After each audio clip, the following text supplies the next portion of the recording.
Do subscribe the channel. Uniform Civil Code. Marumalarchi Dravida Munnetra Kazhagam, MDMK, General Secretary recently warned that the union government might introduce a bill for a uniform civil code soon as a private member bill on the issue moved in the Rajya Sabha by BJP member Kirodi Lal Meena secured 63 votes, and only 23 persons voted against its introduction. About Uniform Civil Code, UCC. The Uniform Civil Code, UCC, calls for the formulation of one law for India, which would be applicable to all religious communities in matters such as marriage, divorce, inheritance, adoption. Origin of Uniform Civil Code. It dates back to colonial India when the British government submitted its report in 1835 stressing the need for uniformity in the codification of Indian law relating to crimes, evidence, and contracts, specifically recommending that personal laws of Hindus and Muslims be kept outside such codification.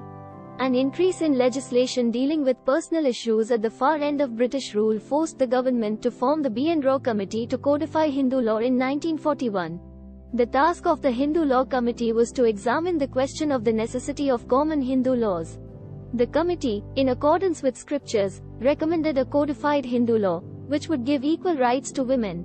The 1937 Act was reviewed and the committee recommended a civil code of marriage and succession for Hindus. Constitutional Provisions. Article 44. The state shall endeavour to provide for its citizens a uniform civil code, UCC, throughout the territory of India. Article 37. The state shall endeavour by suitable legislation, while the phrase, by suitable legislation, is absent in Article 44. Inclusion in DPSP. The Uniform Civil Code, UCC, was included in the directive principles, not in the fundamental right which is enforceable by the court of law due to the following reasons. Muslims members opposed it in the Constituent Assembly, CA. The pain of partition on the religious ground was still not diminished. The stand taken by B.R. Ambedkar in the Constituent Assembly was that a UCC is desirable but for the moment should remain voluntary. Significance of UCC. Uniform Principles. Common code would enable uniform principles to be applied in respect of aspects such as marriage, divorce, succession etc. So that settled principles, safeguards and procedures can be laid down and citizens are not made to struggle due to the conflicts and contradictions in various personal laws. Promotion of secularism. One set of laws to govern the personal matters of all citizens irrespective of religion is the cornerstone of true secularism. It would help end gender discrimination on religious grounds and strengthen the secular fabric of the nation. Protection of vulnerable and women's rights. It will protect the vulnerable sections of society. Women have been denied via personal laws in the name of socio-cultural religious traditions. Therefore, UCC could bring all communities together to ensure women the right to a dignified life and control over their life as well as body. Reduced discord. If and when the whole population will start following the same laws, chances are there that it would bring more peace in the living and reduce riots. Hence, religious harmony will be created for peaceful living in the country. Prevents religion-based discrimination. Personal laws differentiate between people on grounds of religion. A unified law having the same provisions regarding marital affairs would provide justice to those who feel discriminated against. Ending unjust customs and traditions. A rational, common and unified personal law will help eradicate many evil, unjust and irrational customs and traditions prevalent across the communities. For example, law against manual scavenging. It might have been a custom in the past, but in a mature democracy like India, this custom cannot be justified. Remove vote bank politics. Opting the UCC will remove the religious nexus of the political system in which voters are divided on the basis of religion, caste etc. Eases administration. UCC would make it easy to administer the huge population base of India. Global practice of UCC. Almost all Muslim nations like Morocco, Pakistan etc. have been following the UCC. National integration. A common civil code will help the cause of national integration by removing disparate loyalties to laws that have conflicting ideologies. No community is likely to bell the cat by making gratuitous concessions on this issue.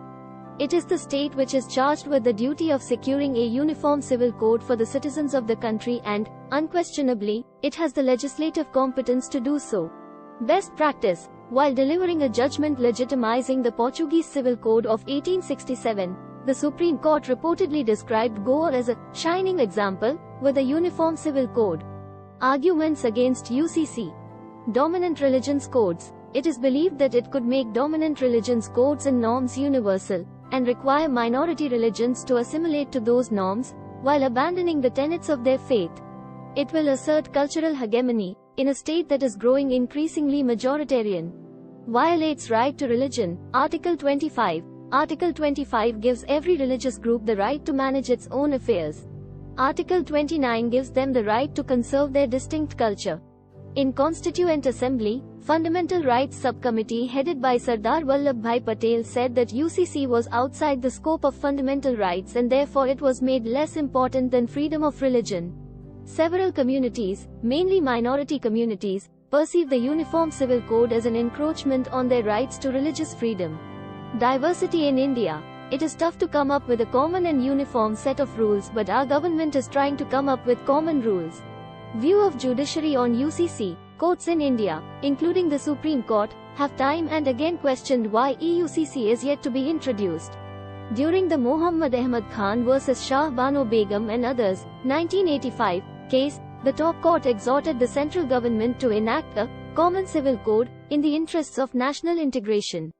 The court reiterated the same, in context of a marriage between a Christian woman and a Sikh man under the Indian Christian Marriage Act, 1872 in Jordan Dying Day vs S.S. Chopra, 1985. Court observed, time has now come for the intervention of the legislature to provide for a uniform code of marriage and divorce as envisaged by Article 44. Case of Goa. Goa is the only state in India where all communities, including Hindus, Muslims, Christians, are governed by the same law when it comes to marriage, divorce, succession, etc. as it is governed by the Portuguese Civil Code of 1867 for all communities in the state.